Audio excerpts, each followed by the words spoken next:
Suite de notre édition spéciale, alors qu'on l'apprend à l'instant de nos confrères, notamment de l'agence France Presse, de nouvelles explosions ont été entendues dans la capitale iranienne, Téhéran. On verra exactement ce qui a été ciblé, visé par Tsahal, alors que l'on s'interroge désormais sur une possible autre volonté de Tsahal et du Premier ministre Netanyahou. Regardez, c'est dans le Wall Street Journal, nos confrères américains qui le disent, selon un responsable iranien, le guide suprême iranien Ali Khamenei n'est pas à l'abri d'une attaque alors qu'Israël poursuit sa campagne aérienne intensive en Iran.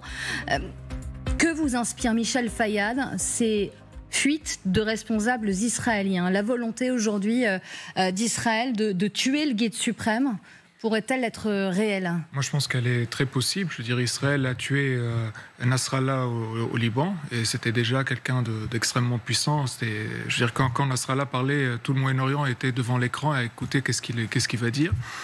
Et il y a également Donald Trump qui a tué Soleimani, qui était le chef de la force Al-Quds au sein des gardiens de la Révolution. Et donc, Ali Khamenei, c'est possible qu'il soit également tué. D'ailleurs, hier, l'une de ses résidences a été visée par les Israéliens. Donc, ils savaient qu'il n'était pas là, mais ils ont visé... Dans quelle partie de l'Iran, précisément? À Téhéran. À Téhéran, hein. Mais donc, ils ont visé cette résidence pour vraiment montrer qu'ils sont capables de le viser, ils sont capables de le tuer, mais ils savaient qu'il n'était pas là. Donc, c'était un message qui était envoyé. Maintenant... dans l'idée, à mon avis, israélienne, c'est de lui montrer qu'il n'est pas à l'abri et de lui faire peur. Maintenant, le problème, selon moi, c'est qu'il est, en raison de son idéologie, il est jusqu'au boutiste, comme l'ont été avant lui les Sinoirs, les Nasrallah et autres. Donc, ce ne sont pas les menaces qui vont malheureusement l'arrêter. David Benaïm connaissait parfaitement la société israélienne, son gouvernement. Il y a une volonté de viser le programme nucléaire, ce qu'ont montré ces dernières 72 heures, entraver aussi, donc, avec ces possibles révélations, à prendre aussi avec de la prudence et du recul, mais d'entraver aussi politiquement le régime iranien. C'est ce qui est sous-jacent, mais c'est pas ce qui est affiché. L'objectif des Israéliens, il a toujours été très clair, et aussi bien de la population que du gouvernement. Il n'est pas contre les Iraniens. Ils ont vraiment tous le sentiment, les Israéliens, que les Iraniens, la population, n'a rien à voir avec le régime des Mollahs, avec les gardiens de la Révolution. Que nous disait David Edjadi. C'est mal comprendre que c'est 20 millions de personnes environ sur les 80-90 millions d'Iraniens qui sont imbriqués par le régime des Mollahs, par les Mollahs eux-mêmes et par les gardiens de la Révolution. Donc c'est pas un pays qui est facilement déstabilisable parce qu'il est extrêmement organisé. Moi, j'aime le comparer avec ce qui s'est passé en Syrie. C'est pas aussi facile que d'enlever Assad et de renverser complètement le régime. Mais ce qui est certain, c'est qu'il y a une vraie volonté des Israéliens, et ça c'est flagrant, d'avoir une vraie amitié qui revienne avec le peuple iranien. Ouais. Ça, c'est quelque chose qui est absolument incroyable. Ils connaissent les Iraniens parce qu'il y a beaucoup de Juifs iraniens qui vivent en Israël et qui ont ramené cette culture perse en Israël, et ils adorent ça.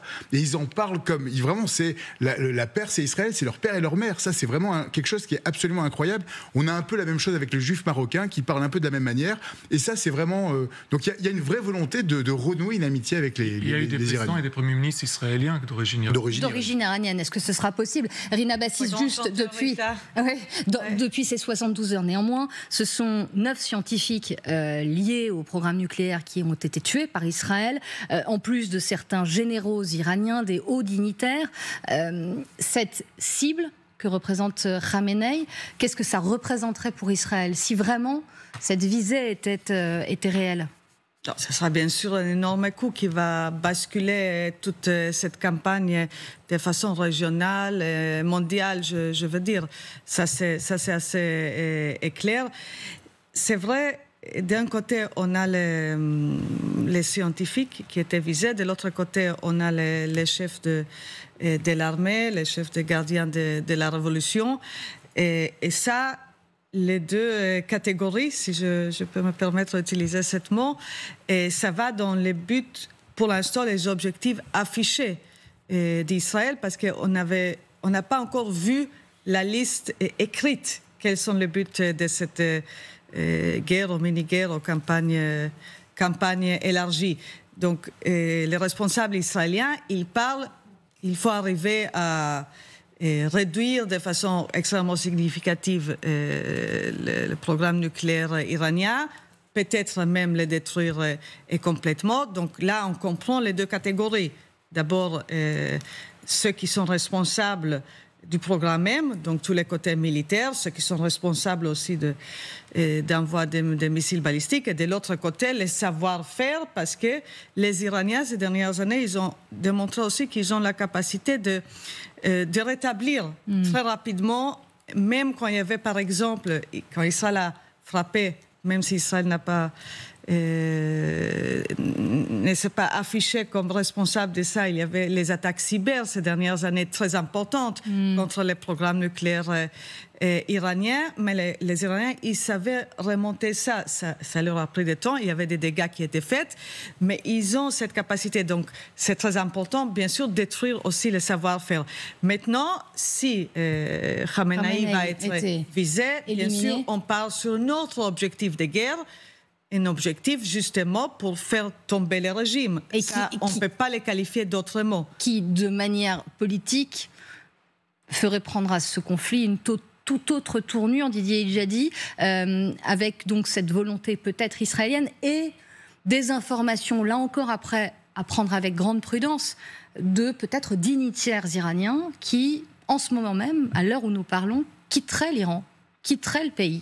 Exactement. Ça aussi, ce sont des informations qui nous remontent, pas documentées précisément, mais c'est un mouvement qui pourrait avoir lieu dans les prochaines heures. Tout à fait. Vous savez, la disparition donc du grand dictateur Khamenei, c'est le souhait numéro 1 du peuple iranien. Je ne suis pas en train de faire de la propagande. Il s'agit du résultat des enquêtes, des témoignages et le vécu, si vous voulez là. Deuxième point, c'est un monsieur très âgé, malade également, mais très obsessionnel par rapport à ses objectifs idéologiques. Il attend le retour de 12e imam, que lui, il est en train de préparer sa venue, c'est-à-dire 12e imam dans la tradition chiite. Un jour, il viendra pour justement massacrer tout le monde avec ses 313, disons, partisans du 12e imam. Et lui-même, Khamenei, il a dit il y a quelques mois que la parole de Dieu sort de ma bouche. Donc, vous voyez à quel niveau. C'est un type très, très fanatique. C'est un type très, très haineux vis-à-vis donc des Juifs, mais vis-à-vis également du peuple iranien. Il n'aime pas du tout les Iraniens. Et on a vu la répression dans le sang lui. Et en même temps, n'oublions pas, c'est un système politique, le totalitarisme. Et que par conséquent, vous avez le tout, il est velayat faqih. Velayat faqih, c'est-à-dire l'autorité la plus importante dans la hiérarchie chiite qui a le pouvoir de décision politique également. Oui, Ali Khamenei qui s'est exprimé vendredi soir suite à ces premières attaques israéliennes au pouvoir depuis 36 ans. Écoutez le guide suprême il y a 48 heures. Nos forces armées sont prêtes. Et les responsables du pays, ainsi que toutes les couches de la population, les soutiennent fermement. La vie deviendra amère pour eux, sans aucun doute. Ils ne devraient pas penser qu'ils ont frappé et que c'est fini. Non, ils ont commencé cela et ont déclenché une guerre. Nous ne les laisserons pas s'en sortir indemnes du grand crime qu'ils ont commis. Michel Derzhansky, on entend Ali Khamenei, nos forces sont mobilisées, toutes les couches de la population les soutiennent fermement. Peut-il dire autre chose?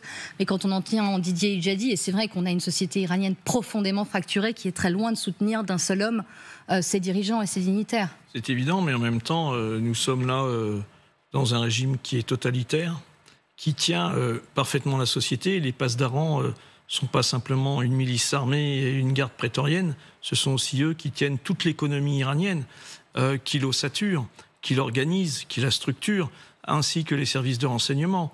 Donc on est là sur quelque chose qui est une véritable chape de plomb. Il faut voir que malgré les différentes manifestations de la population iranienne, à la fois lorsqu'il y a eu des matchs de foot et que l'Iran voulait intervenir pour soutenir les Palestiniens, il y avait des grandes pancartes qui s'affichaient et qui disaient notre argent n'ira pas à la Palestine, il ira aux Iraniens, etc. On peut démultiplier les exemples.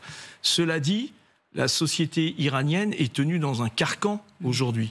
Alors, viser aujourd'hui le guide suprême, ce serait un symbole avant tout de dire que personne n'est inatteignable aujourd'hui en Iran. Et que si lui est atteignable, alors toute l'architecture politique, stratégique et militaire est atteignable. C'est ça le symbole.